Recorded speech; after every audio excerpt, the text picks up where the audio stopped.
Hello everyone, here is a dietitian Pooja और आज हम बात करने वाले हैं इंसोम्निया के बारे में। इंसोम्निया क्या है? The complete lack of sleep is known as insomnia. Means आपको अगर नींद नहीं आने की जो शिकायत होती है, इस कंडीशन को हम इंसोम्निया बोलते हैं। तो हम आज देखने वाले हैं टॉप 5 फूड जो आपके इंसोम्निया से फाइट करेंगे, जिससे कि आपको बेहतर नींद आ सकती है।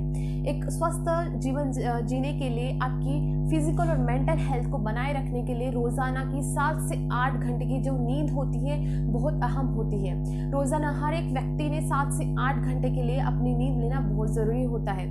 इससे आपकी फिजिकल और मेंटल हेल्थ बनाए रखती है, माइंड रिलैक्स होता है, आपके काम में आपका प्रदर्शन जो है बेहतर होता है। तो हम देखेंगे कि इंसोम्निया क्यों होता है, किस वजह से आपको इंसोम्निया हो रहा है। क्या पहले हम देख लेते हैं कि किस वजह से आपकी नींद जो है डिस्टर्ब हो रही है। तो सबसे पहला जो कारण होता है, मेन कॉज होता है, वो है मेंटल टेंशन। आप जितना ज़्यादा टेंशन लेते हो उतनी ज़्यादा आपकी जो नींद है खराब होती है। और मैं आपको एक बात बताती हूँ कि आप अगर टेंशन लेते हो तो वो जो आपकी जो मेंटल प्रॉब्लम है, आपकी जो जिस वजह से आपको मेंटल टेंशन है, वो तो सॉल्व होने वाली नहीं है, उल्टा आपका सेहत उससे खराब होने वाली है। उस वजह से आपकी नींद अगर खराब हो रही है तो आप सोचने समझने की शक्ति को थोड़ा आपकी कम हो सकती है, आपको कई और मेडिकल डिसऑर्डर्स भी हो सकते हैं। तो मेंटल टेंशन को आप अगर रिलीफ देते हैं तो अपने आप आपकी नींद जो न आने की समस्या है वो कम हो सकती है। तो पहला जो कारण है मेंटल टेंशन। इसके अलावा भी कई और कारण होते हैं, जैसे कि बहुत ज़्यादा आप चिड़चिड़ाहट करते हैं, आपका एंगर लेवल बहुत हाई होता है, आप रात में सोते वक्त बहुत ज़्यादा ओवर ईटिंग कर लेते हैं, या फिर जैसे कि मेडिकल कंडीशंस होते हैं, कॉन्स्टिपेशन है या फिर डिस्पेप्सिया है, और जैसे हार्ट से रिलेटेड बीमारी है, जो भी मेडिकल कंडीशन है आपकी, उस वजह से भी आपको नींद ना आने की समस्या होती है। तो पहले हम अपना फाइंड आउट करेंगे रीज़न कि किस वजह से हमारी नींद खराब हो रही है। रात के समय कुछ लोगों को चाय पीने की बहुत ज़्यादा आदत होती है, तो वो रात के समय भी चाय कॉफ़ी लेते हैं, तो इससे नींद नहीं आना ये स्वाभाविक ही होता है। जितना ज़्यादा चाय का इंटेक आप करोगे उतनी ज़्यादा एक रिफ्रेशमेंट होता है। चाय जैसे लेते हैं हमें तो एक तत्काल की जो एनर्जी मिलती है, कैफीन जिसमें होने की वजह से मिलता है, तो वो अगर आप रात में सोते समय अगर लेते हो तो उस वजह से ये प्रॉब्लम तो और बढ़ेगी। तो कोशिश करें कि आप चाय और कॉफ़ी का इंटेक थोड़ा कम करें, या फिर रात के सोते समय आपको ये चाय और कॉफ़ी नहीं लेना है। अब बात करेंगे कि कौन से वो 5 फूड्स है जिससे कि आपकी नींद जो है, इंसोम्निया की जो प्रॉब्लम है वो बेहतर हो सकती है। ट्रीटमेंट की अगर हम बात करते हैं तो ट्रीटमेंट में जो ज़्यादातर लोग प्रेफर करते हैं पिल्स को लेना, लेकिन पिल्स के बहुत सारे साइड इफेक्ट होते हैं। एक तो ये हैबिट फॉर्मिंग होते हैं, अगर आप कंटिन्यूसली लेते हैं तो इसके साइड इफेक्ट भी हैं, वो भी आपको देखने को मिलेंगे। तो मेन साइड इफेक्ट जो है पिल्स के लेने की वजह से वो है कि आपको एक तो हैबिट फॉर्मिंग होने की वजह से तो इनइफेक्टिव हो जाएगा, इफेक्टिवनेस इसका कम हो जाएगा। दूसरी बात है कि ये ब्रेन को डल बनाता है, आईक्यू लेवल कम करता है, सोचने समझने की शक्ति थोड़ा कम कर देता है। इसलिए जो एल्डर पीपल है वो अगर लेते हैं तो ठीक है, लेकिन अगर आपकी एज बहुत कम है और इस समय अगर आपको ज़्यादा काम के टेंशन की वजह से, ओवर वर्किंग की वजह से अगर आपको इंसोम्निया की प्रॉब्लम है, अगर आपको इस वजह से नींद नहीं आ रही है, तो मैं सुझाव करूँगी आपको कि आप पिल्स जो है लेना कतई ये बेटर ऑप्शन नहीं है। तो दूसरा जो ऑप्शन है वो मैं बता रही हूँ कि आपको डाइट से रिलेटेड। तो क्या होता है कि कभी कभी हमारे शरीर में कुछ न्यूट्रिएंट्स की कमी होती है, जैसे बी कॉम्प्लेक्स विटामिन से, विटामिन डी है, विटामिन ए है, पोटेशियम, मैग्नीशियम, जिंक, ये जो मिनरल और विटामिन है, अगर इसकी कमी हमारे शरीर में अगर रहती है तो हमारी जो स्लीपिंग मैकेनिज्म है ये अच्छे से फंक्शन नहीं कर पाती है। इसको अगर कार्यान्वित अच्छे से करना है तो हमारी जो न्यूट्रिशनल स्टेटस है, हमारी जो पोटेशियम, मैग्नीशियम का इंटेक है, विटामिन का इंटेक है, उसको अगर आप बढ़ाएंगे तो अपने आप मेंटल और फिजिकल हेल्थ भी आपकी इंप्रूव होगी, साथ ही आपको नींद भी अच्छे से आएगी। तो कोशिश करें कि आपका जो डाइट है वो बैलेंस होना चाहिए। पहले तो आपके ब्लड टेस्ट करने से आपको पता चल जाएगा कि आपको किस विटामिन की कमी है, किस मिनरल्स की कमी है। उसके बाद ही आप अपने डाइट में वो अपने पर्सनल डाइटिशियन से आप डाइट प्रिस्क्राइब कर सकते हैं, या फिर आप इसे और कुछ न्यूट्रिशन फूड लेकर, न्यूट्रिएंट डेंस फूड लेकर आप इसकी कमतरता अच्छे कर सकते हैं। विटामिन डी के लिए बेस्ट ऑप्शन है कि आप सन में जो सुबह की कच्ची धूप आती है वो अगर लेते हैं तो वैसे भी बहुत ज़्यादा इसके फायदे होते हैं। शरीर में विटामिन डी भी मिलता है, कैल्शियम के एब्जॉर्प्शन भी बढ़ जाता है। स्पेशली जो लेडीज़ लोगों को बहुत ज़्यादा होती है इंसोम्निया के प्रॉब्लम, इन मेनोपॉज के टाइम उनको ये प्रॉब्लम ज़्यादा होती है, तो आप ज़रूर कच्ची धूप सुबह की जो है सेकना बहुत बहुत अच्छा। पहला जो मैं आपको फूड बताने जा रही हूँ सुपर फूड फॉर इंसोम्निया के लिए, वो है लेटस का पत्ता।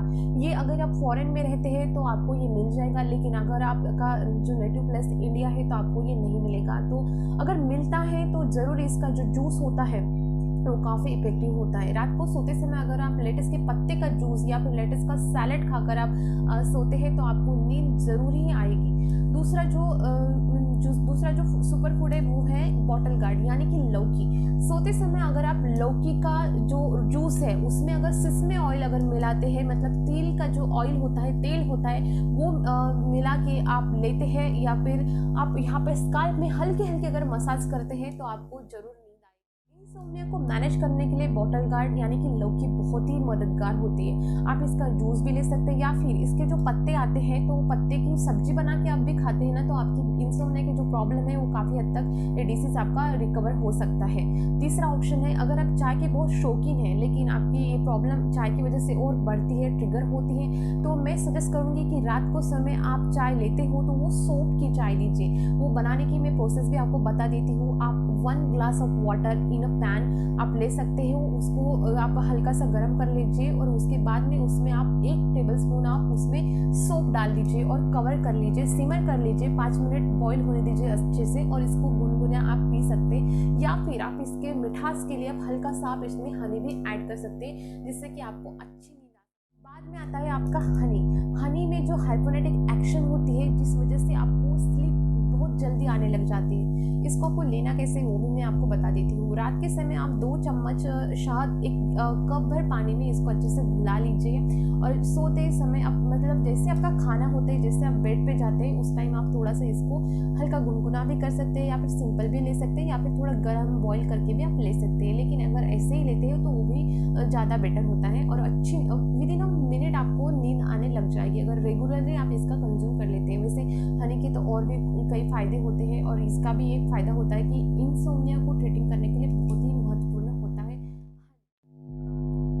नेक्स्ट है, अगर आपको कोई और मेडिकल कंडीशन नहीं है या फिर आपकी कोई सर्जरी वगैरह नहीं हुई है तो आप ब्रीदिंग होल्ड करने की जो प्रोसेस है वो भी कर सकते हैं। इसके लिए आपको करना सिंपली ये है कि आपको बेड पे लेटना है और लेटते समय आपको थोड़ा लॉन्ग ब्रीथनेस लेना है, मतलब जितना लंबा आप अपना ये सांस ले सकते हैं उतना लंबा सांस आप लीजिए और जितना आप उसे रोक सकते हैं जितना होता है आपसे। अगर आप फिजिकली फिट है तो, अगर आपको कोई और मेडिकल कंडीशन नहीं है तो ही आपको ये करना है, अदरवाइज इसके साइड इफेक्ट हो सकते हैं। तो अगर आप फिजिकली फिट है तो ये कर सकते हैं। आपको जितना हो सके आप उतना ये होल्ड करके रखिए जिससे कि आपको एकदम काम और रिलैक्स लगने लगेगा और आप देखोगे कि कुछ ही मिनटों में आपको नींद आना चालू हो जाएगी। तो ये थे मेरे सिंपल और कुछ इजी टिप्स थे जो इंसोम्निया के पेशेंट के लिए बहुत कारगर है। जैसे एज बढ़ती है उससे न्यूट्रिशन एब्जॉर्प्शन का पावर है वो भी कम होने लग जाता है, टेंशन बढ़ जाती है और एंग्जाइटी बढ़ जाती है, डिप्रेशन बहुत बढ़ जाता है जिसके कारण बहुत ज़्यादा इंसोम्निया के पेशेंट आपको देखने को मिलते हैं। तो ये वीडियो जो है बहुत हेल्पफुल हो सकती है आपको। अगर आपको ये अच्छी लगी है, आपकी जो मैंने आपको रेमेडी बताई है वो आपको अप्लाई करने के बाद हेल्प हुई है तो ज़रूर वीडियो को लाइक कीजिए और चैनल को सब्सक्राइब कीजिए ऐसे ही हेल्पफुल वीडियो देखने के लिए। थैंक्स। नेक्स्ट है, अगर आपको कोई और मेडिकल कंडीशन नहीं है या फिर आपकी कोई सर्जरी वगैरह नहीं हुई है तो आप ब्रीदिंग होल्ड करने की जो प्रोसेस है वो भी कर सकते हैं। इसके लिए आपको करना सिंपली ये है कि आपको बेड पे लेटना है और लेटते समय आपको थोड़ा लॉन्ग ब्रीथनेस लेना है, मतलब जितना लंबा आप अपना ये सांस ले सकते हैं उतना लंबा सांस आप लीजिए और जितना आप उसे रोक सकते हैं जितना होता है आपसे। अगर आप फिजिकली फिट है तो, अगर आपको कोई और मेडिकल कंडीशन नहीं है तो ही आपको ये करना है, अदरवाइज इसके साइड इफेक्ट हो सकते हैं। तो अगर आप फिजिकली फिट है तो ये कर सकते हैं। आपको जितना हो सके आप उतना ये होल्ड करके रखिए जिससे कि आपको एकदम काम और रिलैक्स लगने लगेगा और आप देखोगे कि कुछ ही मिनटों में आपको नींद आना चालू हो जाएगी। तो ये थे मेरे सिंपल और कुछ इजी टिप्स थे जो इंसोम्निया के पेशेंट के लिए बहुत कारगर है। जैसे एज बढ़ती है उससे न्यूट्रिशन एब्जॉर्प्शन का पावर है वो भी कम होने लग जाता है, टेंशन बढ़ जाती है और एंग्जाइटी बढ़ जाती है, डिप्रेशन बहुत बढ़ जाता है जिसके कारण कारण बहुत ज़्यादा इंसोम्निया के पेशेंट आपको देखने को मिलते हैं। तो ये वीडियो जो है बहुत हेल्पफुल हो सकती है आपको। अगर आपको ये अच्छी लगी है, आपकी जो मैंने आपको रेमेडी बताई है वो आपको अप्लाई करने के बाद हेल्प हुई है, तो ज़रूर वीडियो को लाइक कीजिए और चैनल को सब्सक्राइब कीजिए ऐसे ही हेल्पफुल वीडियो देखने के लिए।